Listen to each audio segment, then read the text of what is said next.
اعوذ باللہ من الشیطان الرجیم بسم اللہ الرحمن الرحیم الحمد للہ رب العالمین بارئ الخلائق اجمعین الحمد لأہلہ والصلاة علی اہلہ الصلاة والسلام علی سید الانبیاء والمرسلین العبد المؤید الرسول المسدد المصطفى الامجد الحبیب الاحمد النبی الامی المکی المدنی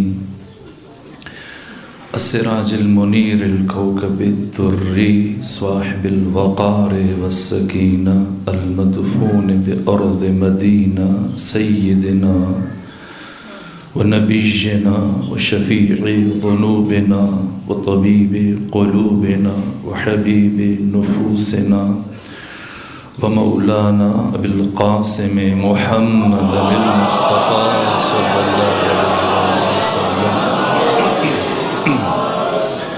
وأهل بيته الأطيبين الأطهرين الأنجبين المعصومين المظلومين ورحمة الله على أحبابهم وأصحابهم وشيعتهم ومحبيهم ومواليهم أجمعين ولعنة الله على أعدائهم ومنكري فضائلهم وغاصبي حقوقهم من جوم عداوتهم إلى الآن ومن الآن إلى قيام يوم الدين وبعد يوم الدين أما بعد فقد قال حق سبحانه في القرآن بسم الله الرحمن الرحيم والشمس وضحاها والقمر إذا تلاها صلوات بھیجیے خاندان فاطمہ.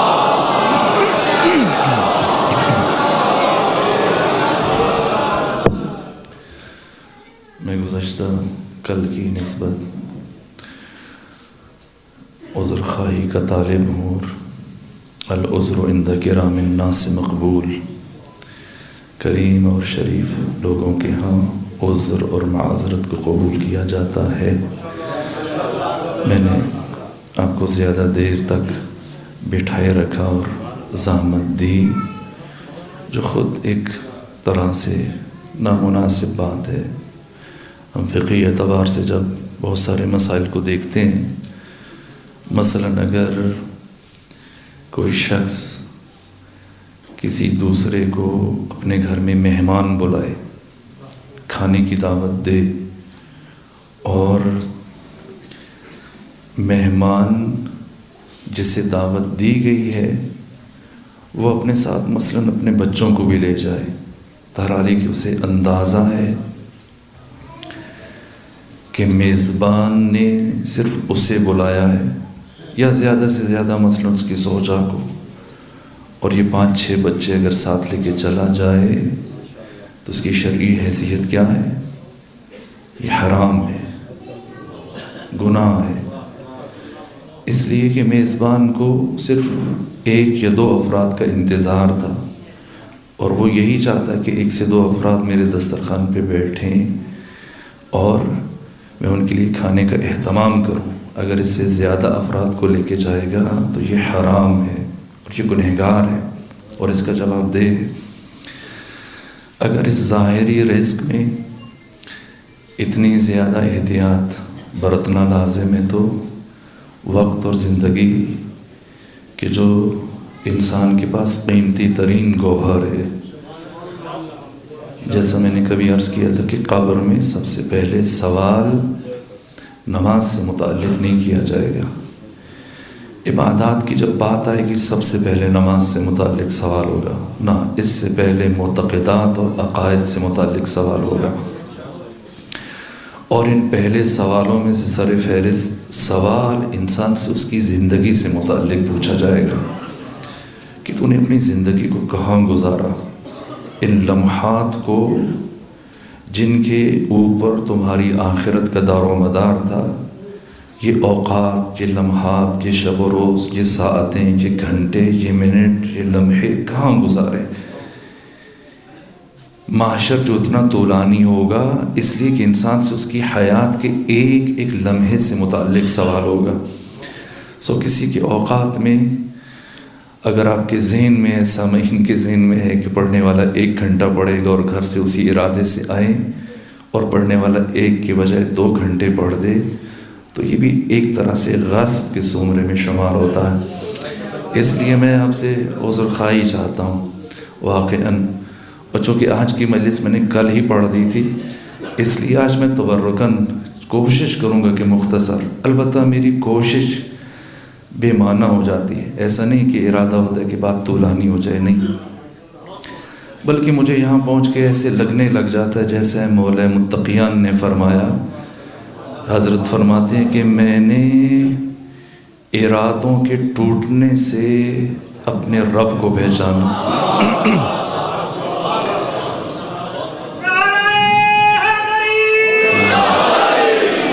اسی طرح سے جب کہ میرا ایمان ہے، عقیدہ ہے، جو ولایت تکوینی اللہ کے پاس ہے وہی ولایت تکوینی دلوں میں، قلوب میں، روحوں میں تصرف اللہ نے محمد و آل محمد کو وہی عطا کیا ہے۔ وہی ولایت تکوینی جو ادھر ہے وہی ولایت تکوینیہ ادھر ہے۔ اگر علی فرما رہے ہیں کہ میں نے ارادوں کے ٹوٹنے سے اپنے اللہ کو پہچانا، تو مجھے بھی ممبر پہ آ کے محسوس ہوتا ہے کہ میں نے اپنے ارادوں کے ٹوٹنے سے فاطمۃ الزہرا کو پہچانا۔ صلی اللہ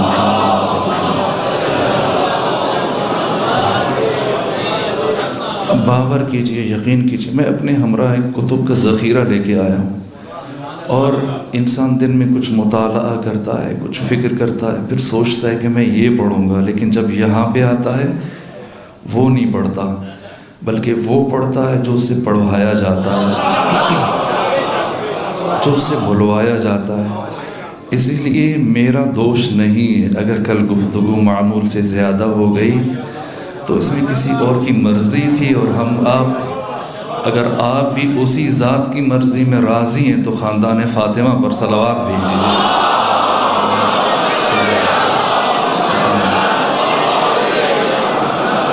چونکہ ہماری گفتگو اپنے اختتامی مراحل میں داخل ہو رہی ہے، اس لیے اب اگرچہ کہ جیسے مرحوم اللہ صدرہ نے اپنی تفسیر کے مقدمے میں آیات قرآن کے تعارف میں فرمایا ہے کہ ہر آیت کی قیمت روح انسان ہے، جان انسان ہے، ہر آیت کے اندر خود معارف کے سمندر ہیں۔ میں قرآنیات کے تعارف میں کبھی پھر یہ باتیں عرض کروں گا، لیکن اب جب کہ ہم گفتگو کو سمیٹ رہے ہیں، دیکھیے اگر ہم ظاہری معنی کریں ان آیات کا، تب بھی سورہ شمس کا مصداق خاندان فاطمہ ہے۔ اگر ہم اس کا باطنی معنی کریں تب بھی مراد خاندان فاطمہ ہے۔ اگر باطن کے باطن کا معنی کریں تب بھی مراد خاندان فاطمہ ہے۔ اگر ہم اس کی عرفانی تفسیر کریں تب بھی مراد خاندان فاطمہ ہے۔ اگر ہم اس کی روایی تفسیر کریں تب بھی اس کا مصداق خاندان فاطمۃ الزہرا ہے۔ اب میں ذرا سا چونکہ بحث کو آج خلاصہ کر رہا ہوں اور اختتامی مرحلے تک لے کے جانا چاہ رہا ہوں، پہلے ظاہری معنی کروں گا تاکہ اب تک مسلسل آنے والے بچے جوان جو ان گفتگوؤں میں شریک رہے، ان ابحاث کا خلاصہ اور روح ان کی دل نشین ہو جائے، ذہن نشین ہو جائے، عقل نشین ہو جائے، جان نشین ہو جائے۔ پھر اس کا باطنی معنی، اور پھر کوشش کریں گے اگر وقت بڑھے گا تو ہم باطن کے باطن کی طرف بڑھیں، جیسا کہ ختمی مرتبت نے قرآن کے تعارف میں فرمایا کہ لہو ظہر و بطن، اس قرآن کا ایک ظاہر ہے، ایک اس کا باطن ہے، اور پھر اس کے باطن کے آگے باطن ہے۔ ظاہری معنی جو ہم نے کیا، دو نکات ہیں، 15 آیتیں ہیں کل. 15 میں سے پہلی 7 آیتوں میں اللہ نے 11 قسمیں اٹھائی ہیں. یہ جو قسمیں اٹھائی جاتی ہیں، عرض کیا 2 جہات مد نظر ہیں. ایک، اللہ کبھی بھی ناقص شے کی قسم نہیں اٹھا سکتا. دوسرا، اللہ جس مقصد کے لیے قسمیں اٹھاتا ہے وہ مقصد بہت عظیم ہے، وہ مقصد بہت بڑا ہے. گویا ان 11 قسموں میں اللہ تعالیٰ نے ان حقیقتوں کے کمال کو بھی بیان کیا ہے. سورج کا کمال، چاند کا کمال، دن کا کمال، رات کا کمال، دن کے اجالے کا کمال، روشنی کا کمال، آسمان کا کمال اور آسمان کا حسن صنعت، زمین کا بچھایا جانا، ہر قسم میں کمال مد نظر ہے. یہ پہلی تعبیر اور پہلی تفسیر کہ جب یہ حقیقتیں ظاہری اعتبار سے، یعنی یہی سورج، یعنی یہی چاند، یعنی یہی آسمان، یعنی یہی زمین جس پہ آپ بیٹھے ہیں، یعنی یہی دن، یعنی یہی رات جس کی آغوش میں ہیں آپ، یہ سب باکمال ہیں. اگر یہ سب باکمال ہیں تو ان کا خالق کتنا باکمال ہے. یہ ظاہری معنی جو عرض کر چکا ہوں، لیکن اب بحث کو آگے بڑھانا ہے. یہ خود باکمال، ان کا خالق کمال مطلق، کمال علی الاطلاق، الکمال کل الکمال والجمال کل الجمال، ذات اقدس الہ، معبود پروردگار.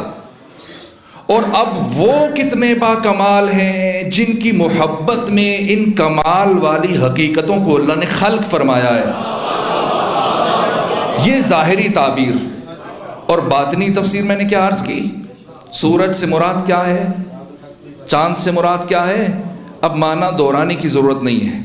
اور اب میں تیسری تفسیر کی طرف بڑھ رہا ہوں. پہلے صرف 2 آیتوں کا ترجمہ کروں باطنی اعتبار سے تاکہ ایک قدم اور آگے بڑھیں. اس کا معنی آپ کریں تاکہ مجھے تشفی ہو جائے کہ یہ معنی پہنچا ہے، تاکہ اس سے اگلا سبق پڑھا جا سکے. والشمس وضحاها. اب ظاہری تفسیر نہ کیجیے گا، اب باطنی تفسیر کیجیے گا. اور باطنی تفسیر تفسیر میں رائے نہیں ہے، یہ تفسیر روائی بھی ہے، تفسیر روائی بھی ہے، تفسیر باطنی بھی ہے، معصومین کے فرامین اور ارشادات کی روشنی میں. اب معنی کیجئے والشمس وضحاها. کیا معنی؟ مجھے کمال مصطفیٰ کی قسم، مجھے جمال مصطفیٰ کی قسم. اور بس دوسری آیت کا معنی کر لیجئے، مجھے علی ابن ابی طالب کی خلافت بلا فصل کی قسم. اب ذرا سا اور آگے بڑھیں گے. میں نے یہ تو عرض کیا کمال مصطفیٰ، یہ بھی عرض کیا جمال مصطفیٰ. میں نے کمال کا بھی اجمالی تعارف عرض کیا، میں نے جمال کا بھی اجمالی تعارف عرض کیا. کمال جب فضیلتیں انتہائی حد کو چھوتی ہیں تو اس کیفیت کو، یعنی فضیلتوں کے اوج، عروج، معراج، رفعت اور بلندی کو کمال کہا جاتا ہے. جب فضیلتیں حد نہائی کو، حد معراج کو چھو لیں، اس کیفیت کا نام ہے کمال. ہم زندگیوں میں لفظ کمال جو استعمال کرتے ہیں یہ مجازن ہے. کمال کا حقیقی معنی وہ ہے جو عرض کیا. تو جمال کیا ہے؟ جمال یہ کہ جب حد انتہا سے بڑھ کر ان کمالات کا ظہور ہونے لگتا ہے تو کمالات کے ظہور کی کیفیت کا نام ہے جمال. مجھے کمال مصطفیٰ کی قسم، مجھے جمال مصطفیٰ کی قسم. کمال مصطفیٰ اشارہ دیا، جمال مصطفیٰ کیا ہے؟ صرف مفہوم ہے یا اس کے پس منظر میں کوئی مصداق بھی ہے؟ والشمس وضحاها، یہ وضحاها کیا ہے؟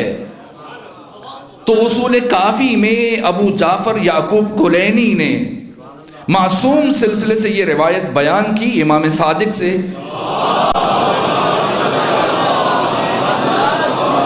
ابان بن تغلب روایت کر رہے ہیں امام صادق سے، اور وہاں سے رسول اللہ تک، اور وہاں جبرائیل خبر دے رہا ہے، اور جبرائیل سے خدا یہ کہہ رہا ہے کیا کہ اللہ نے وجود فاطمہ سے 3 نور خلق فرمائے ہیں، تاکہ والضحیٰ کا دقیق معنی روشن ہو جائے۔ 3 نور خلق فرمائے ہیں، ایک نور جو صبح کے وقت ظاہر ہوتا ہے، اب اس حدیث قدسیہ کا معنی بھی شاید آج کہہ پاؤں گا جو مسلسل رہتا رہا، لیکن اس کے بعد آسان ہو جائے گا۔ 3 نور خلق فرمائے، ایک صبح کا نور وقت طلوع، اور وقت طلوع کی قسم نہیں اٹھائیے، غور فرمائیے گا، یہ قرآن ہے۔ والشمس وضحاها، کمال مصطفیٰ کی قسم، جمال مصطفیٰ کی قسم۔ اور اب حدیث میں کیا ہے؟ ابان بن تغلب روایت کر رہے ہیں، آپ کی بنیادی کتب میں سے، کتب اربع میں سے پہلی کتاب جسے ابو جعفر یعقوب کلینی نے جمع کیا، کیا کہا؟ پروردگار نے سیدہ کو 3 نور عطا کیے۔ صبح کی روشنی میں آنکھیں کھولنے والا انسان فاطمہ کو بھول جائے؟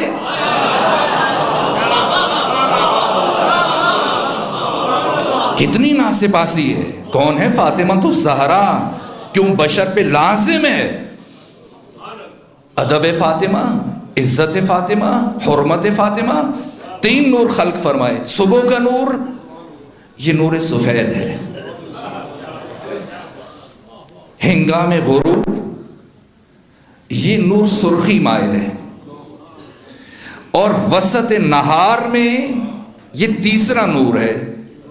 یہ کون سا نور ہے؟ نور ضحیٰ، یہ زردی مائل ہے، زردی مائل ہے۔ صبح کا نور سفید، ہنگام غروب، غروب سے پہلے کا نور سرخ مائل، اور وسط میں زردی مائل۔ پھر کیا فرمایا امام صادق نے؟ خدا نے فرمایا، لیکن امام صادق سے ابان روایت کر رہے ہیں کہ صبح کا نور نور جمال خدا ہے، اور ہنگام غروب کا نور نور جلال خدا ہے، اور وسط کا نور ضحیٰ کا نور نور عصمت و طہارت ہے۔ پھر فرمایا صبح کا نور نور نبوت ہے، اور عصر کا ہنگام غروب کا نور یہ نور امامت ہے، اور وسط کا نور نور عصمت و طہارت ہے، اور یہ نور عصمت و طہارت یہ نور فاطمہ الزہرا ہے، جو ان دونوں انوار کو آپس میں ملاتا ہے، نور نبوت اور نور امامت کو۔ اور اگر اس نور کو وسط سے نکال دیا جائے، نہ نور نبوت بچتا ہے نہ نور امامت بچتا ہے، نہ نور امامت بچتا ہے۔ یہ فاطمہ ہے جو نبوت اور امامت کا نقطہ التقاط ہے۔ ایسے نہیں ہے آپ اپنے بچوں کے ساتھ جائیں، بازاروں میں جائیں، پارک میں جائیں، سفر میں جائیں، حج پہ، زیارات پہ، جہاں جائیں، جس ترتیب سے مرضی جائیں، آپ کی مرضی ہے۔ باپ آگے چلنا شروع کر دے، بیٹا آگے چلنا شروع کر دے، ماں آگے چلنا شروع کر دے، کبھی ایک آگے بڑھ جائے، کبھی دوسرا۔ لیکن اللہ نے جب خاندان فاطمہ کو مباہلہ میں بھیجا ہے، پہلے آیت اتاری ہے، پھر یہ سارے کے سارے اسی آیت کے نزول کے مطابق میدان مباہلہ میں جا رہے ہیں۔ نہ جاتے ہوئے ترتیب بدلی ہے، نہ آتے ہوئے ترتیب بدلی ہے۔ پہلے پروردگار نے کہا قل تعالوا ندعو ابناءنا، حسن و حسین کو انگلی میں تھاما ہے، حسین کو سینے سے لگایا ہے۔ یہ بھی ایک فرق ہے. اور اس کے بعد انفسنا، اپنی جان کو، اپنی روح کو. قرآن کہہ رہا ہے نفس رسول علی، پہلے محمد مصطفیٰ، ساتھ میں حسن حسین، پیغمبر کے پیچھے نسانا فاطمہ الزہرا، اور سیدہ کے پیچھے انفسنا. یہ کیا ترتیب ہے؟ ہمارے ہاں جذبات ہیں، خدا کے ہاں جذبات نہیں ہیں. محمد و آل محمد کا چلنا اتفاقی نہیں ہے، نہ بولنا اتفاقی ہے، نہ چلنا اتفاقی ہے. اب جب کہ اللہ کے دین کی حقانیت اور صداقت کا دار و مدار اس سارے مرحلے میں ہے، تو پھر ایک ایک بات کو مد نظر رکھنا پڑے گا. اللہ کسی بھی ترتیب سے ان کو بھیج سکتا تھا. آگے پیغمبر چلتے، پیچھے علی چلتے، پیچھے فاطمہ چلتی، اس سے پیچھے حسن حسین چلتے. لیکن نہ، آگے پیغمبر ہیں، وسط میں سیدہ ہیں، پیچھے علی ہیں. پروردگار مباہلے کی یہ ترتیب کیوں بنائی؟ تو وہ سورہ شمس اور یہ آیت حدیث قدسی اور یہ مباہلہ، اللہ نے نبوت اور امامت کو اسی لیے رکھا وسط میں فاطمہ کو، کہ اگر فاطمہ درمیان میں نہ ہو، نہ نبوت بچتی ہے نہ امامت بچتی ہے. اسلام کی صداقت رہین منت ہے ذات فاطمہ کی. اسی لیے فرمایا پروردگار نے لولاک لما خلقت الافلاک. محمد مصطفیٰ اگر آپ کو خلق نہ فرماتا میں کائنات کو نہ بناتا. ولولا علی لما خلقتک. اب اگر یہ دو باتیں پہنچی ہیں، اب میں تیسرا معنی عرض کر رہا ہوں. اگر علی نہ ہوتے آپ کو نہ بھیجتا، ولولا فاطمہ تو، اور اگر فاطمہ نہ ہوتی لما خلقتکما، میں آپ دونوں کو نہ بھیجتا اس کائنات میں.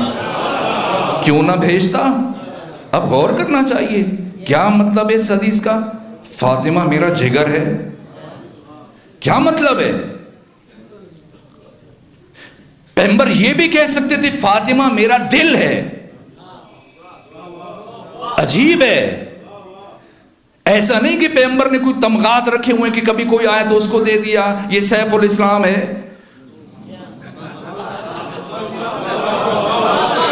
کوئی دوسرا آیا تو اسے ایک اور لقب دے دیا، یہ فلانے ہیں. اب دیکھتے جائیے تاریخ میں القابات، اب میں کیوں عرض کروں. ایسا نہیں ہے. پیغمبر کے یہاں جذبات نہیں ہے. پیغمبر کی زبان عصمت اور وحی الہی میں دھلی ہوئی ہے. جب تک وحی نہیں آتی ہے زبان ختمی مرتبت حرکت میں نہیں آتی ہے. کیوں نہیں فرمایا فاطمہ میرا دماغ ہے، نہ فرمایا فاطمہ میرا دل ہے، نہ فاطمہ میرا ایسے معنی کر کے جگر کا ٹکڑا کتابوں میں لکھ دینا، محافل میں پڑھ دینا کافی نہیں ہے. امت پر واجب ہے غور کریں. کیوں اللہ اپنے نبی کی زبان سے فاطمہ کے تعارف میں کہلوا رہا ہے کہ فاطمہ میرا جگر ہے.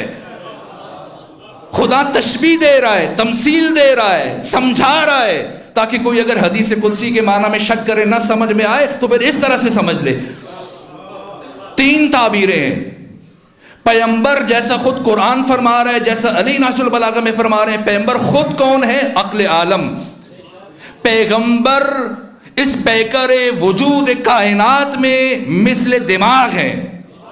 خود ذات مصطفیٰ کی حقیقت دماغ کی ہے، اور یہ دماغ وجود ہستی علی کے لیے کیا لفظ استعمال کر رہا ہے؟ دل. علی میرا قلب ہے، علی میرا دل ہے. اور فاطمہ کے لیے کیا کہا؟ فاطمہ میرا جگر ہے. پیغمبر خود دماغ، علی دل، فاطمہ جگر. اب مجھے نہیں پتا، میں تو ایک معمولی اور نالائق طالب علم ہوں. یہاں تو آپ ہزار درجے مجھ سے بہتر جانتے ہیں. دل کا کام کیا ہے؟ دماغ کا کام کیا ہے؟ اور جگر کا کام کیا ہے؟ یہ دماغ حاکم ہے، اور یہ دماغ اس ساری کائنات کو چلاتا ہے، سارے نظام کو. لیکن دماغ اپنی خوراک کہاں سے لیتا ہے؟ یہ دماغ زندہ ہے دل کی وجہ سے. دل دماغ کے لیے خوراک فراہم کرتا ہے, اور دل کو خوراک کون فراہم کرتا ہے؟ جگر. یعنی فاطمہ پیغمبر کی نبوت اور پیغمبر کی محنتوں کو بچایا. ولایت نے, ولایت معصومین نے علی سے مہدی تک اور علی سے مہدی تک سب کی امامتوں کو بچایا فاطمہ الزہرا نے. صلوات پڑھیے خاندان فاطمہ پر.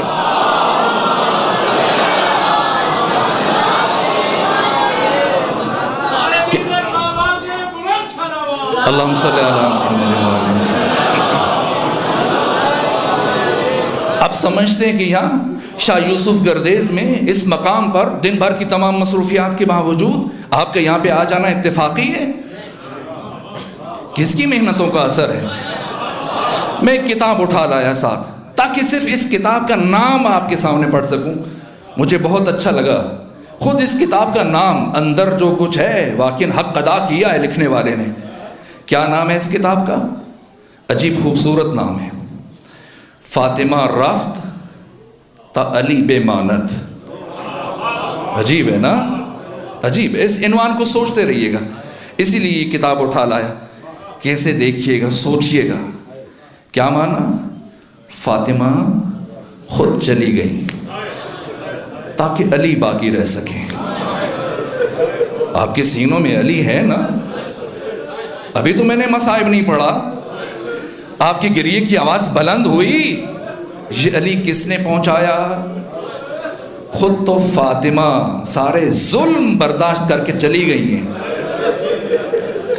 لیکن علی کو کائنات میں ابدی حیثیت دے دی ہے. گھر گھر تک, ہر شریف انسان تک پیغام ولایت علی پہنچا دیا ہے. علی اور علی کے بیٹوں کی امامت کو بچا گئی ہیں فاطمہ. بہت پہلو ہیں, کیسے عرض کروں, وقت مختصر رہے, وقت تیزی سے گزر رہا ہے. چند نمونے عرض کر دیتا ہوں. کیا کیا جناب سیدہ نے؟ اب خود سوچئے گا. یہ بات میں عرض نہیں کرنا چاہ رہا تھا لیکن اب میرے ذہن میں آ گئی. دیکھیے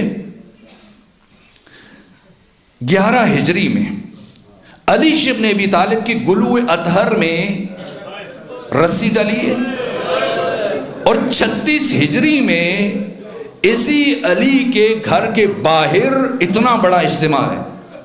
تاریخ اسلام میں غدیر کے بعد دوسرا بڑا اجتماع 36 ہجری میں ہوا.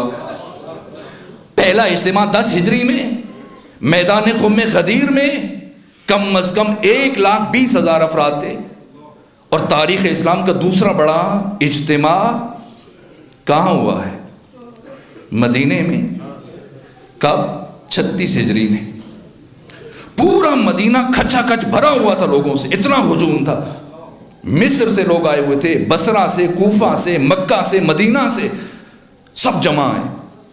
اتنا اصرار ہے, سب ہاتھ جوڑ رہے علی کے دروازے پہ کھڑے, ہاتھ بڑھائیں بیعت کریں. حکومت اور خلافت کو میں نے اتنا حقیر اور کسی دروازے پر نہیں دیکھا سوائے علی کے دروازے کے.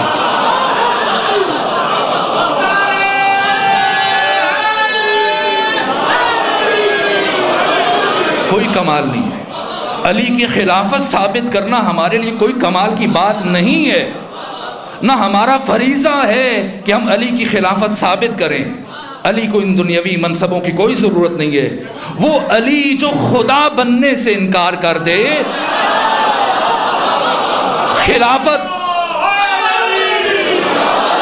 خلافت اس علی کی عزت میں اضافہ نہیں کرتی ہے. علی نے خلیفہ بن کر خلافت کی عزت میں اضافہ کیا ہے. ساسا بن سوہان ابدی کے جملے یاد ہیں؟ آئیے سوچتے ہیں, 11 ہجری میں تو یہ سب ہوا, صرف 25 سال گزرنے کے بعد ساری دنیا علی کے دروازے پہ آئی. یہ کیسے ہو گیا؟ میں نے کل عرض کیا کہ فاطمہ جس مقصد کے لیے گھر سے نکلی تھی, کامیاب ہوئی یا ناکام. کامیابی اور ناکامی کا تعین وقتی بنیادوں پر نہیں کیا جاتا ہے. یہ بیداری ایک دم سے نہیں آ گئی ہے. کس نے لوگوں کے ضمیروں کو جھنجھوڑا تھا کہ آج 25 سال گزرنے کے بعد لوگ ہاتھ جوڑ رہے ہیں, علی کے دروازے پر اکٹھے ہیں. اور علی بار بار 3 دن مسلسل علی انکار کرتے رہے، اور 3 دن ہجوم، علی گھر سے باہر نکلتے ہیں مسجد تو حضرت کی ابا پھٹ گئی، اتنا اصرار ہے، ورنہ کتنی کوشش تھی۔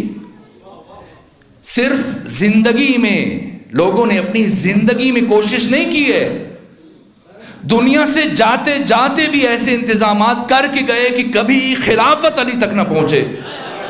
پھر کیسے پہنچی ہے؟ صرف فاطمہ الزہرا کی محنتوں کا اثر ہے۔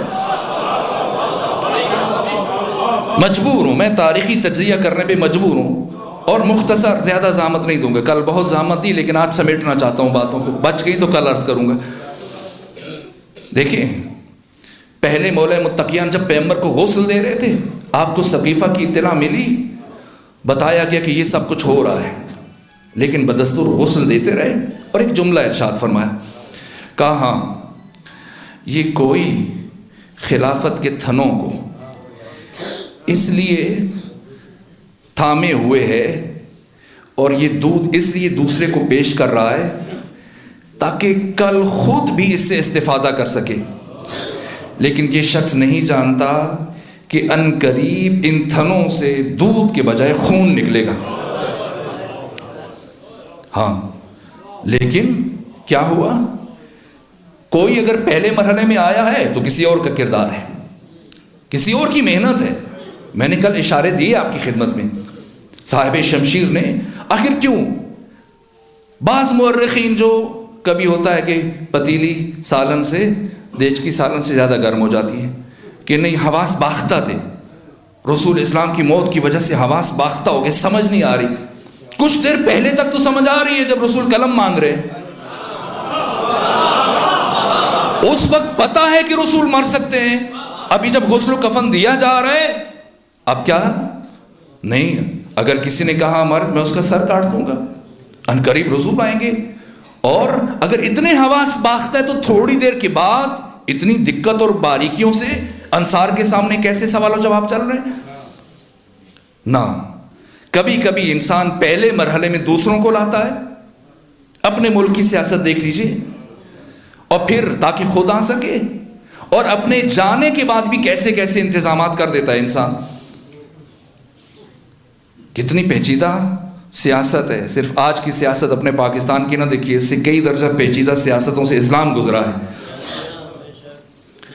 ایک حکمران، وقت کا حکمران جب زخمی ہوتا ہے، 3 دن تک ایک فرد زخمی ہے، اور ان زخموں کی کیفیت میں کبھی کبھی حیران ہو جاتا ہوں کہ انسان زخم کی کیفیت میں زخمی ہے، ایسے زخم لگے ہیں کہ اب موت ہو جائے گی، اس کے باوجود ذہن اتنا کام کر رہا ہے،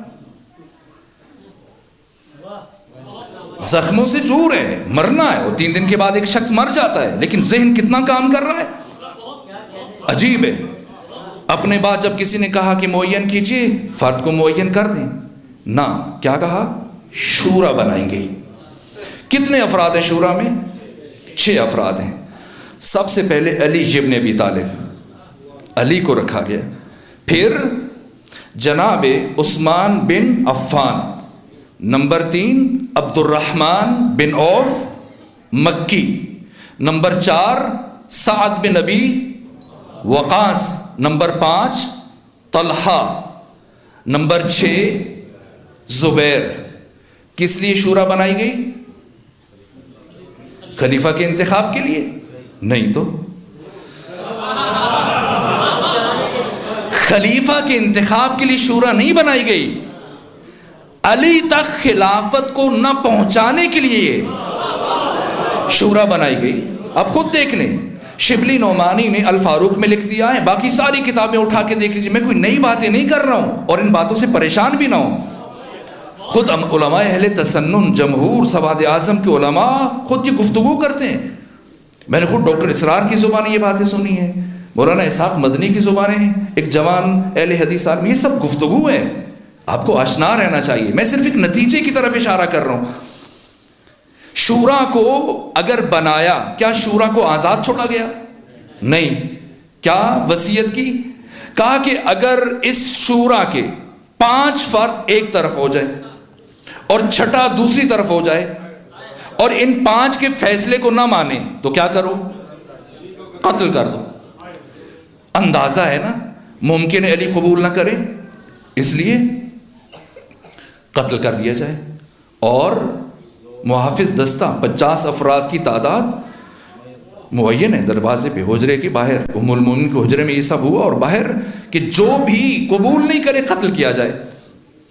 اچھا پھر کیا کہا؟ اگر 4 ایک طرف ہو جائیں اور 2 ایک طرف ہو جائیں اور یہ 2 ان 4 کے فیصلے کو قبول نہ کرے تو دونوں کو قتل کر دو. اندازہ تھا اور اندازہ صحیح ثابت ہوا.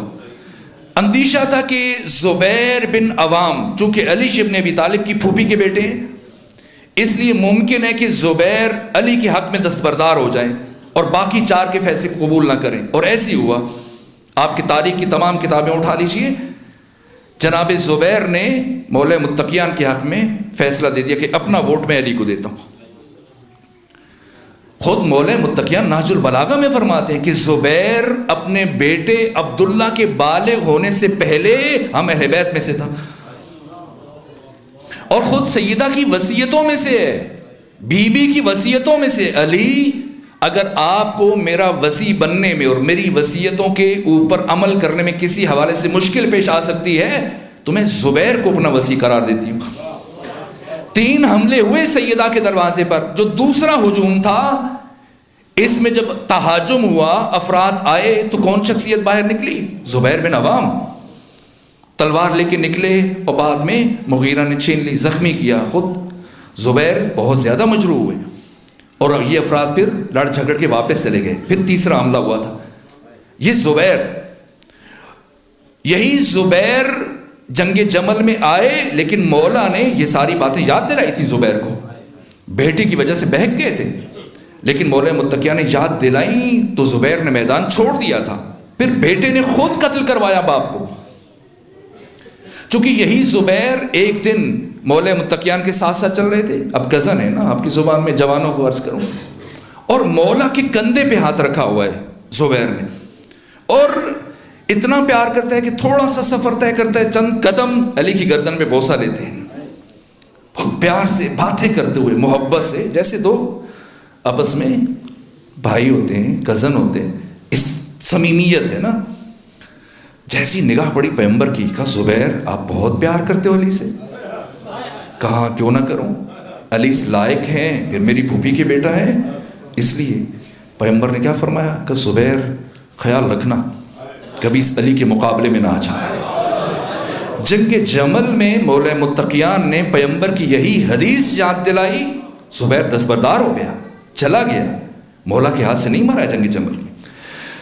دوسرا ووٹ زبیر کا انہوں نے دیا. پھر کیا کہا گیا؟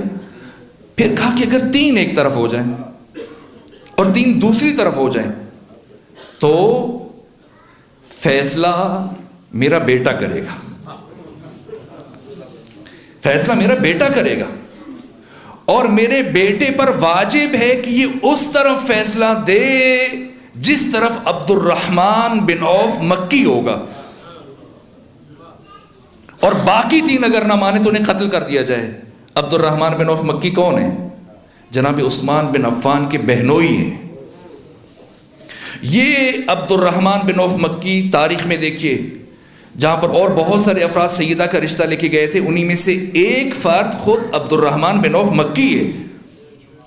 جب سب کو انکار ہوا تو سب نے ان سے کس سے کہا کہ تم جاؤ، تمہارے پاس بہت زیادہ مال ہے، بہت زیادہ پیسہ ہے، تم جاؤ تو شاید پیغمبر قبول کر لیں، ہمارے حالات اتنے اچھے نہیں ہیں، شاید پیغمبر خوش ہو جائیں کہ ان کی بیٹی آسودہ رہیں گی، خوشحال رہیں گی، تمہارے ساتھ عقد کر دیں. جب یہ شخص گیا تو تمام روایات میں بہت سارا مال، جواہرات، درہم و دینار کی تھیلیاں اٹھا کر ساتھ لے کے گیا، اور پیغمبر سے اس طرح سے رشتہ مانگا کہ اگر آپ مجھے اپنی بیٹی فاطمہ کا نعوذ باللہ رشتہ دیں تو یہ ساری دولت اور اس سے ہٹ کے اس کے علاوہ میں فاطمہ کے نام کر دوں گا. پہلی مرتبہ پیغمبر اتنے غصے میں آئے، زمین پہ جھکے، دونوں ہاتھوں میں پیغمبر نے کنکریاں بھری، اور یہ ساری کنکریاں اٹھا کر عبد الرحمن بن عوف مکی کی طرف پھینکی، اور یہ کنکریاں ہیروں اور جواہرات میں تبدیل ہو گئی، اور پیغمبر نے فرمایا کہ اٹھا کے لے جاؤ، اور اگر کبھی مزید ضرورت پڑے تب میرے پاس آ جانا، لیکن آئندہ ایسی گستاخی نہ کرنا، آئندہ ایسی جسارت نہ کرنا۔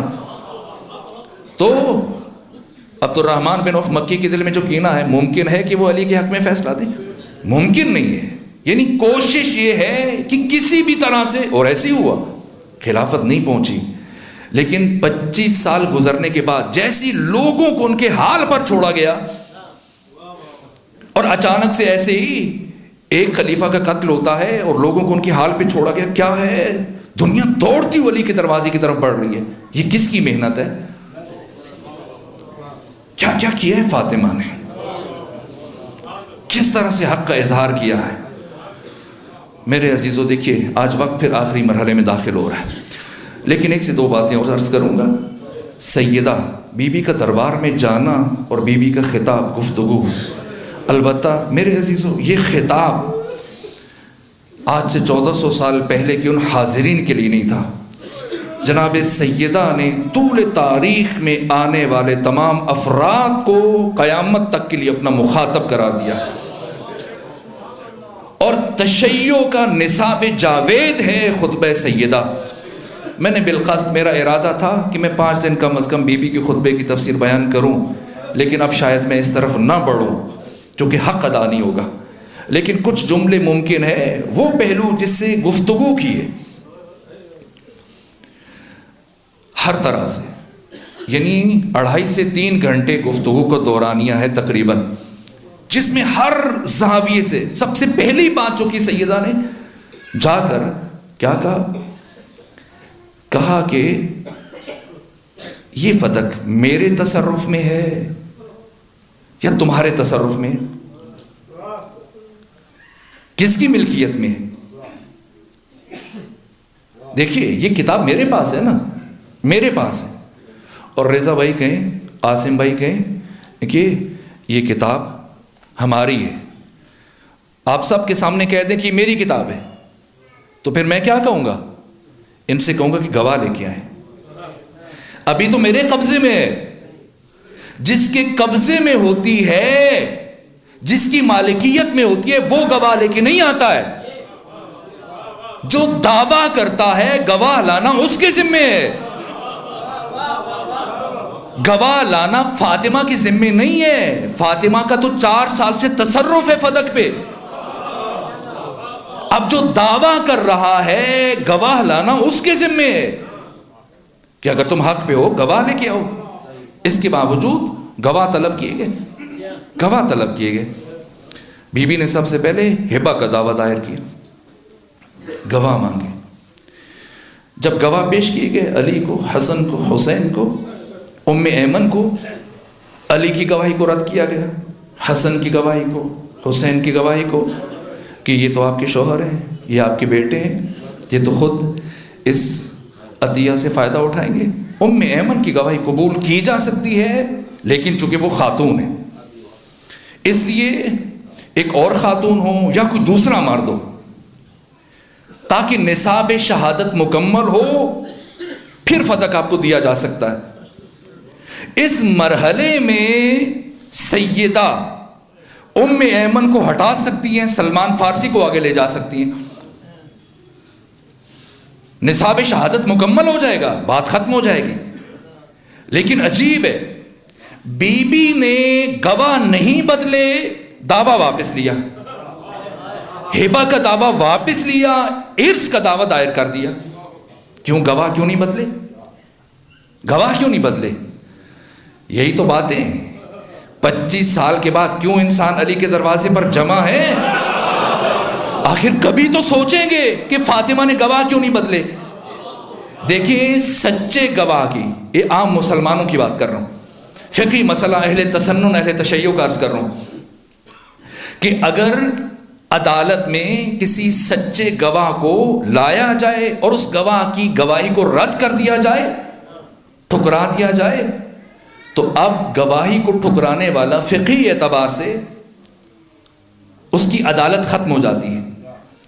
اب وہ نہ تو چاند دیکھنا میں اس کا اعتبار کریں گے، وہ بتاتا رہے میں نے چاند دیکھ لیا ماہ رمضان کا، شرعی اعتبار سے اس کی گواہی اب مردود ہے، رد کی جائے گی، قبول نہیں کی جائے گی۔ اسی طرح سے طلاق میں 2 گواہ چاہیے، ان کے بغیر طلاق نہیں دی جا سکتی۔ اگر ایک ایسا ہے کہ جو جھوٹی گواہی دے چکا ہے، اس کی طلاق میں گواہی نہیں لی جائے گی۔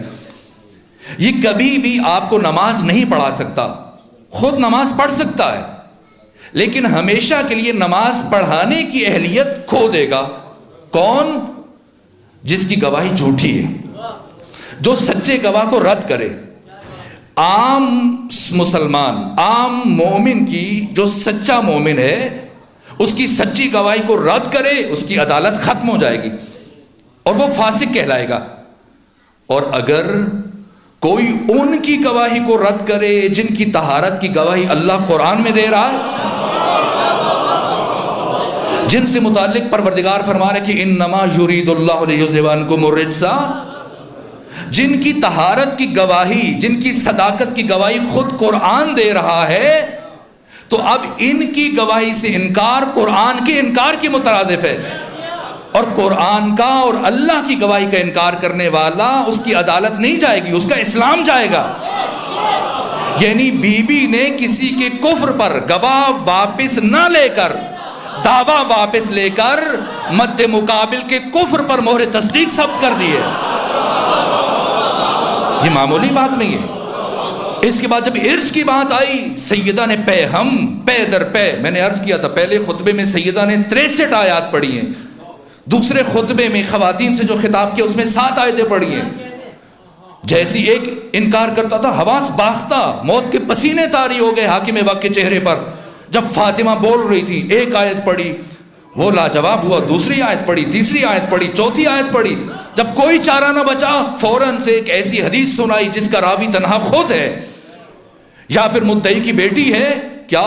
نحن معاشر الانبیاء لا نورث ولا نورث، ہم انبیاء کا گروہ نہ کسی کے وارث ہوتے ہیں نہ ہمارا کوئی وارث ہوتا ہے، ہم جو کچھ چھوڑتے ہیں سب صدقہ ہے۔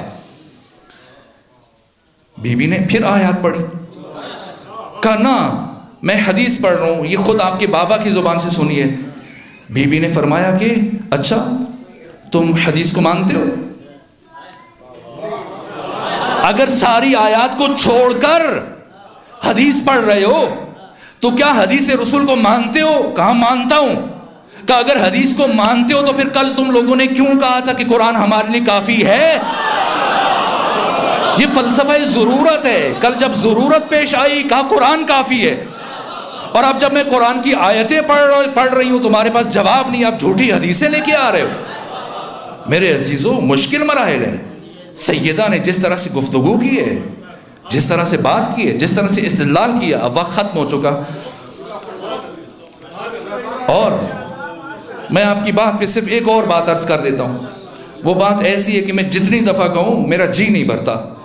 یہ وہ نقطہ ہے جو واقعاً اس کے بعد پھر اتمام ہے، یعنی سیدہ کی ساری سیرت کو آپ ایک طرف کر دیجئے، آپ کے سارے انقلاب کو، آپ کے سارے جہاد کو، آپ کے تمام خطبات کو، آپ کی ساری گفتگو کو، آپ کے سارے استدلال کو، آپ کی تمام دلیلوں کو آپ ایک طرف رکھ دیجئے۔ صرف ایک کام جو فاطمہ نے تاریخ بشر کے لیے، انسانیت کے لیے انجام دیا ہے، وہ قیامت تک آنے والے انسانوں کی ہدایت کے لیے کافی ہے۔ قدم قدم پر بہت کچھ کرتی رہی ہیں سیدہ۔ دربار میں جو گفتگو ہوئی کوشش کروں گا کچھ کل عرض کر دوں۔ واپسی پہ بی بی نے جو کچھ کہا، باقی مراحل، لیکن جب کچھ دن گزر گئے اور یہی افراد، اب آپ خود تاریخوں میں بھی دیکھ لیجئے، حدیث کی کتابوں میں بھی دیکھ لیجئے، کوئی 2 فرد ہیں جو آتے ہیں دوبارہ اسی جلے ہوئے دروازے پر، جس دروازے کو کچھ دیر پہلے جلایا تھا، کچھ دن پہلے، آج دوبارہ آ رہے ہیں معافی مانگنے کے لیے۔ میں کہوں گا معافی مانگنے کے لیے نہیں آئے، اس لیے کہ معافی مانگنے کی 6 شرائط علی ابن ابی طالب نے نہج البلاغہ میں بیان کیے۔ جب تک آپ جرم کر رہے ہیں مسلسل اور زبان سے معافی مانگ رہے ہیں، یہ معافی نہیں ہے، یہ مذاق ہے۔ پہلے غلطی چھوڑیے پھر معافی مانگیے۔ فدق بھی قبضے میں ہے، حکومت بھی قبضے میں ہے، تو آپ کیا مانگنے آئے؟ یہ معافی نہیں ہے، محض ایک سیاسی چال ہے۔ آئے اب بھی اگر نادم ہو جاتے شاید بھی معاف کر دیتی، لیکن نہ، کوئی معافی مانگنے کے لیے آئے تب، ورنہ یہ کتنے کریم ہیں جو اپنے قاتل کو شربت کے جام پیش کر سکتے ہیں۔ شاید سارے مظالم کو بلا کے معاف بھی کر دیتے، لیکن معافی مانگنے کا سلیقہ تو آنا چاہیے نہ، کوئی معافی مانگے تب کی بات ہے۔ آئے علی سے اجازت مانگی، علی اجازت دیجیے، ہم سیدہ سے عذرخواہی کرنا چاہتے ہیں۔ کبھی کبھی سوچتا تھا کہ مولا متقیان نے کیوں اجازت دی، نہیں دینی چاہیے تھی، لیکن پھر یہ راز سمجھ میں آیا کہ کیوں اجازت دی، اس لیے کہ ان سب کی مشیت میں وحدت ہے۔ اگر علی اجازت نہ دیتے تو فاطمہ کا دوسرا وار اپنا اثر ظاہر نہ کر سکتا۔ فاطمہ کما حقہ تاریخ کے چہرے سے، طاغوت کے چہرے سے نقاب کو نہ الٹ سکتی، اس لیے مقدمہ فراہم کیا کہ ٹھیک ہے، مجھے انکار نہیں ہے، اگر نبی زادی آپ سے بات کرنا چاہے مجھے کوئی انکار نہیں ہے۔ اب بیچ میں چادریں حائل کی گئیں، جیسا کہ حدیث کی کتابوں میں لکھا ہوا ہے، تاریخ کی کتابوں میں لکھا ہوا ہے، چادریں حائل ہو گئیں، ادھر دو افراد آ کے بیٹھے، ادھر سیدہ آئیں، اور پہلے مرحلے میں ان دو افراد نے سلام کیا۔ بعد کی گفتگو شاید کل عرض کروں، لیکن سلام کیا، یہ بات بچے سمجھ لیں، یہ اس عشرہ فاطمیہ کا پیغام ہے، یہ بات جوان سمجھ لیں۔ سلام کیا، کیا سیدہ کی طرف سے اس سلام کا جواب آیا؟ مجھے نہیں پتا، آپ تاریخ کی کتابیں دیکھ لیجئے، سیرت کی کتابیں دیکھ لیجئے، آج تک کسی شیعہ عالم نے، جو بڑی تاریخ کی کتب ہے ان میں سے ایک بھی کسی شیعہ رائٹر نے نہیں لکھی تاکہ کوئی الزام نہ دے۔ دیکھ لیں طبری کس نے لکھی ہے، ابن خلدون کس نے لکھی ہے، یعقوبی کس نے لکھی ہے، تاریخ کی ساری کتابیں، کسی کو اٹھا کے مجھے بتائیں کہ شیعہ رائٹر نے لکھی ہے۔ اس کے باوجود اکثر کتب نے اس واقعے کو یوں بیان کیا جیسے عرض کر رہا ہوں، آنے والے دو افراد نے سلام کیا، کیا سیدہ نے جواب دیا؟ میں یہاں سے عرض نہیں کروں گا، آپ خود دیکھ لیجئے کتابوں کو، نہیں کیا۔ یہ سلام ہے کیا؟ ذرا سا فقی اس کی حیثیت بھی دیکھ لیں۔ سلام کرنا مستحب ہے، اگر آپ سنت کہیں گے تو سنت عمومی چیز ہے، جو مستحب کو بھی کبھی شامل ہو جاتی ہے، واجب کو بھی، بہت سارے واجب کام بھی تو سنت رسول ہیں۔ مستحب یعنی وہ کام جس کے انجام دینے میں ثواب ہے، اور اگر انجام نہ دیں تو کوئی حرج نہیں ہے، گناہ نہیں ہے۔ مستحب کاموں کتنی مثالیں ہیں، صدقہ دینا مستحب ہے، آپ جا رہے ہیں، آپ نے صدقہ دے دیا، مستحب ہے، تو نہ دیجیے، گناہ ہے؟ نہ، مستحب جس کام میں ثواب ہے لیکن ترک میں گناہ نہیں ہے۔ اور حرام کسے کہتے ہیں؟ جس سے بچنا لازم ہے۔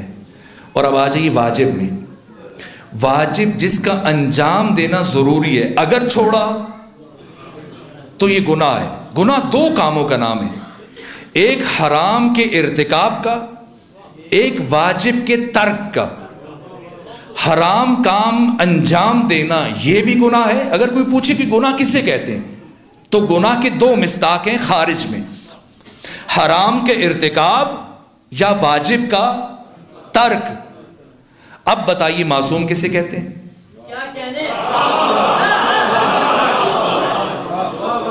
پہلی بات روشن ہو چکی ہے، سلام کرنا مستحب، جواب دینا واجب ہے، واجب۔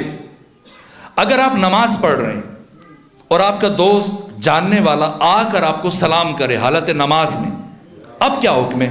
آپ دیں گے یا نہیں دیں گے؟ نہیں، نماز پڑھ رہے ہیں، نہیں دیں گے؟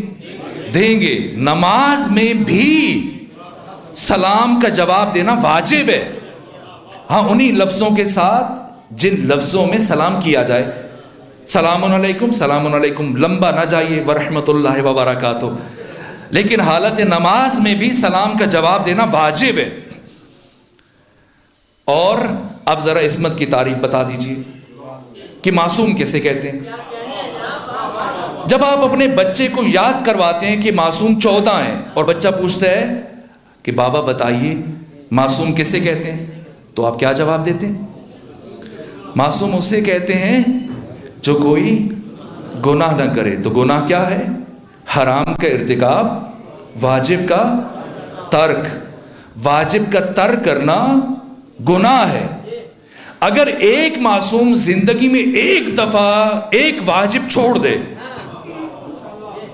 یا ایک حرام کا ارتکاب کر دے، بتائیں اہل ملتان فیصلہ کریں، ملتان کے علماء دانشور فقہا فیصلہ کریں، کیا وہ معصوم رہے گا؟ نہیں رہے گا. صرف ایک واجب چھوڑا ہے لیکن نہ، عصمت ختم ہو جائے گی. اور سیدہ کی عصمت سے متعلق میں نے علماء اہل تسنن کے اقوال کا بھی عرض کیے. ان میں سے امام فخر الدین رازی جیسے مفسر، جسے دنیا امام المشککین کہتی ہے، انہوں نے بھی کہا ہے کہ انبیاء کی عصمت میں تذبذب اور تشکیک کی گنجائش ہے، لیکن عصمت سیدہ فاطمہ ہر طرح کے شک و ریب سے بالاتر ہے. پھر فخر الدین رازی نے کہا کہ انبیاء کی عصمت میں ترک اولا کی گنجائش ہے، عصمت فاطمہ تو زہرا میں ترک اولا کی گنجائش بھی نہیں ہے. یعنی بی بی فاطمہ کی عصمت میں ترک اولا کی گنجائش بھی نہیں ہے. تو یعنی بی بی قرآن، حدیث، علماء جمہور، علماء امامیہ سب کے نزدیک متفق ہیں ذات فاطمہ معصومہ ہے. معصومہ کی تعریف عرض کر دی. معصوم یا معصومہ کون؟ جو زندگی میں کوئی گناہ نہ کرے. گناہ کیا ہے؟ حرام کا ارتکاب یا واجب کا ترک. میرے خیال میں اب بات پہنچ چکی ہے. اگر پہنچی ہے تو یہ جملہ ہمیشہ کے لیے اپنے ذہنوں میں محفوظ کر لیجئے کہ فاطمہ نے کیا کام کیا. اسی لیے کہہ رہا ہوں، آپ کے تمام خطبات، آپ کے سارے استدلال، آپ کی دلیلیں، آپ کا گھر سے جانا، انقلاب، سب ایک طرف. یہ ایک کام جو فاطمہ نے انجام دیا ہے، یہ قیامت تک آنے والے انسانوں کی ہدایت کے لیے کافی ہے. جب فاطمہ کو سلام کیا گیا تو فاطمہ نے سلام کا جواب نہیں دیا. اب فاطمہ سلام کا جواب نہ دے کر ہر باشعور انسان کو یہ پیغام دے کے جا رہی ہے کہ سمجھ لو، یا تو مجھے معصومہ نہ سمجھنا، اور اگر مجھے معصومہ سمجھتے ہو تو میں جس کے سلام کا جواب نہیں دے رہی اسے کبھی مسلمان نہ سمجھنا.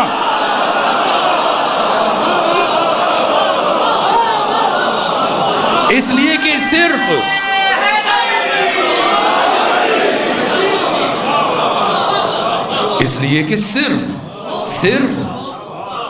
صرف مسلمان کے سلام کا جواب دینا واجب ہے. فقہی اعتبار سے اگر کوئی کافر آپ کو سلام کرے تو آپ پر جواب پلٹانا واجب نہیں ہے. سلام کا جواب نہ دے کر یہ ایک دلیل کافی ہے. کیا کیا فاطمہ نے؟ فاطمہ رافت علی بے مانت. کون ہے فاطمہ؟ پیغمبر نے اپنی زندگی کے آخری ایام میں، پیر کو وصال ہوا، اتوار کے دن، یکشنبے کی روایت ہے، اور راوی کون ہے؟ امام موسیٰ کاظم. امام فرماتے ہیں کہ میں نے اپنے بابا امام جعفر صادق سے سنا ہے کہ پیغمبر نے اپنی وفات سے ایک روز پہلے انصار و مہاجرین جب جمع تھے تو ان کے اجتماع میں کیا فرمایا؟ عجیب ہے. پہلے سورہ انوار کے نور کی 36 نمبر آیت ہے. اس کی وضاحت میں کل عرض کروں گا، اب وقت نہیں بچا. جب یہ آیت اتری تو کہ ان گھروں کا احترام کیا جائے، تو جو افراد موقع پہ کھڑے تھے ان میں سے ایک نے پوچھا کہ کیا ان گھروں سے مراد کون سے گھر ہیں؟ پیغمبر نے فرمایا انبیاء کے گھر ہیں. پوچھنے والے نے ایک گھر کی طرف اشارہ کیا، کیا یہ علی اور فاطمہ کا گھر بھی اس میں شامل ہے؟ فرمایا نہ، یہ گھر انبیاء کے گھر سے افضل ہے۔ اور پھر فرمایا خیال رکھنا کبھی اس گھر کی بے حرمتی نہ کرنا، کبھی اس گھر کی بے احترامی نہ کرنا۔ اور جو امام موسیٰ کاظم نے روایت بیان کی، کہا کہ انصار و مہاجرین اکٹھے ہوئے، جب اکٹھے ہوئے تو پیغمبر نے جو گفتگو کی، آخری بات کہی، کہا کہ جو فاطمہ کا گھر ہے، فاطمہ کے گھر کی چار دیواری یہ حجاب اللہ ہے، اس کے اندر رہنے والے علی اللہ کا راز ہے، اس میں رہنے والی فاطمہ راز خدا ہے۔ بہت بڑے بڑے علماء نے اس روایت کو بیان کیا، اس میں رہنے والے حسن راز خدا ہیں، اس گھر میں رہنے والے حسین سر اللہ ہیں، راز خدا ہیں، اور فاطمہ کے گھر کی چار دیواری یہ حجاب اللہ ہے۔ جس نے فاطمہ کا گھر میرا گھر ہے، فاطمہ کا دروازہ میرا دروازہ ہے، جس نے اس گھر کے باہر اس دروازے کی دروازے پر جسارت کی، اس نے حجاب اللہ کو شکستہ کیا، اس نے حجاب اللہ کی بے حرمتی کی۔ جب امام موسیٰ کاظم نے یہاں تک بیان کیا تو علامہ قزوینی فرماتے ہیں اس کے بعد امام نے گریہ کرنا شروع کیا، امام موسیٰ کاظم نے گریہ کرنا شروع کیا، اور اس کے بعد امام موسیٰ کاظم نے اپنے دونوں ہاتھوں سے اپنے سر کے اوپر ماتم کرنا شروع کیا اور کہا واللہ مجھے اللہ کی قسم حجاب خدا کو شکستہ کر دیا گیا، اللہ کی قسم اس گھر کی حرمت کو پائمال کر دیا گیا۔ کیسے پائمال کیا گیا؟ میں کچھ مصائب نہیں بیان کرتا، ہمت نہیں پڑتی، اور اپنی توانائی جمع کر کے یہ نہ سوچا کریں کہ یہ پڑھنے والا آپ کے ساتھ گریہ کیوں نہیں کر رہا، اس لیے کہ اگر وہ بھی گریہ کرنا شروع ہو جائے تو شاید اس سے ایک لفظ نہ پڑھا جا سکے۔ نہیں معلوم جب وہ سوچ رہا ہوتا ہے، ارادہ کر رہا ہوتا ہے کہ میں یہ پڑھوں گا تو اس کی کیفیت کیا ہوتی ہے۔ تمام ہمت جمع کر کے پڑھنا آسان نہیں ہے۔ کیا عجیب روایت ہے، میں نے کبھی عرض نہیں کی لیکن اب ایک جملہ عرض کروں گا۔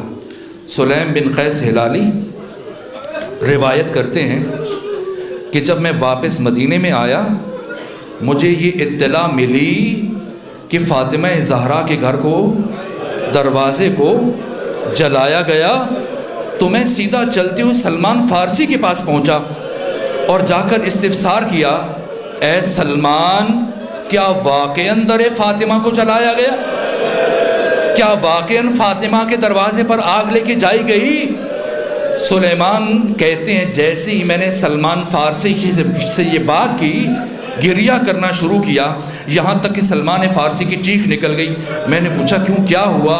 کہا سلیمان میں تمہیں کیسے بتاؤں، جب دروازہ گرایا گیا اور جب یہ ہجوم فاطمہ کے گھر میں داخل ہوا تو اس وقت فاطمہ کے سر پہ چادر نہیں تھی۔ بشریت قیامت تک گریہ کرے، یہ جملہ میں نے آج تک نہیں پڑھا۔ ثانیہ زہرا کی چادر اتری تھی، نہ خود فاطمہ زہرا کی چادر اتری ہے۔ کیا کیا ظلم ہوئے ہیں، قاتل خود گواہی دے رہا ہے، قاتل خود اپنی زبان سے گواہی دے رہا ہے۔ ایک مرتبہ کربلا کے بعد ایک شخص اپنے کچھ ساتھیوں کے ساتھ شام پہنچا ہے۔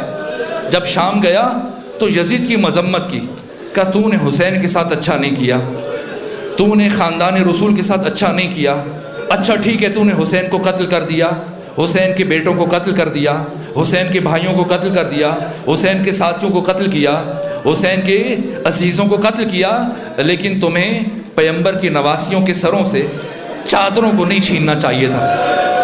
ایک شخصیت کا بیٹا یزید سے یہ بات کر رہا ہے۔ ایک مرتبہ یزید نے جب اس فرد کی یہ بات سنی غصے سے کہا کہ اگر کوئی اور مجھے یہ بات کرے، کوئی اور میری ملامت کرے تو شاید میں خاموش ہو جاؤں گا، لیکن تو میری ملامت کرے تجھے یہ حق نہیں پہنچتا۔ کہ کیوں نہیں پہنچتا؟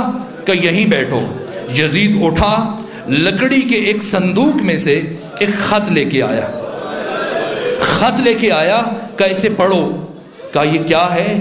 کہ یہ خط تمہارے باپ نے میرے باپ کو لکھا تھا کہ میں نے در فاطمہ کو کیسے آگ لگائی تھی، میں نے فاطمہ کے گھر پر کیسے حملہ کیا تھا، ساری تفسیر خود تمہارے باپ نے اپنے ہاتھ سے لکھی ہے۔ کیا لکھا؟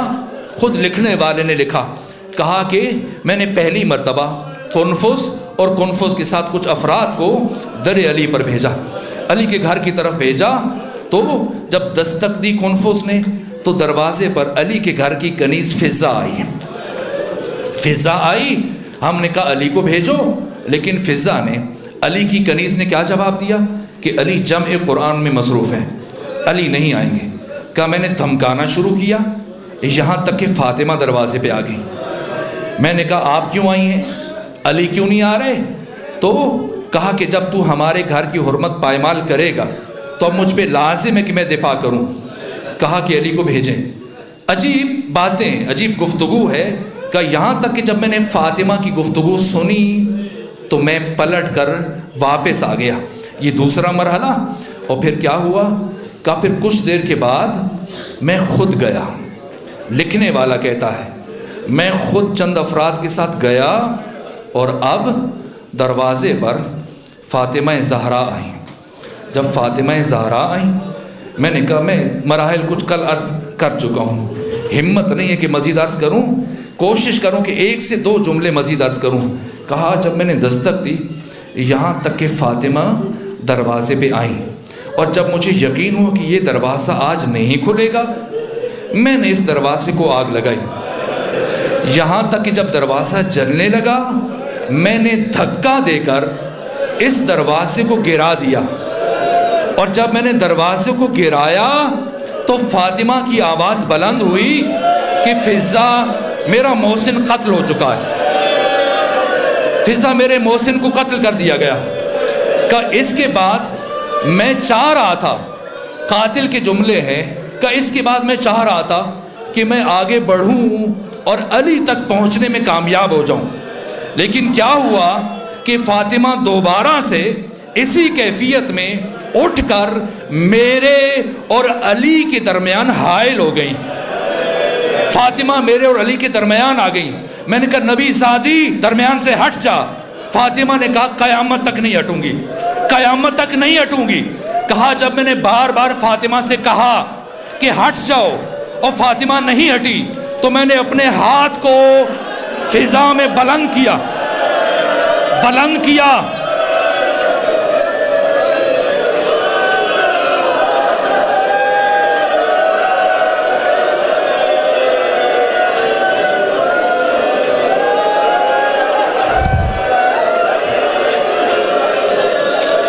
اجازت دیجیے۔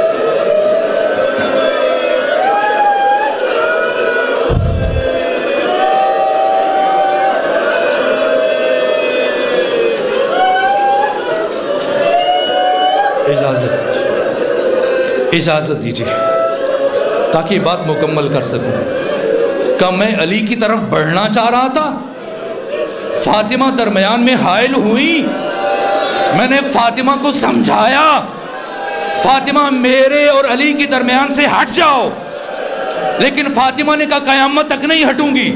میں نے اپنا ہاتھ فضا میں بلند کیا اور پوری طاقت سے فاطمہ کے رخسار پر مارا۔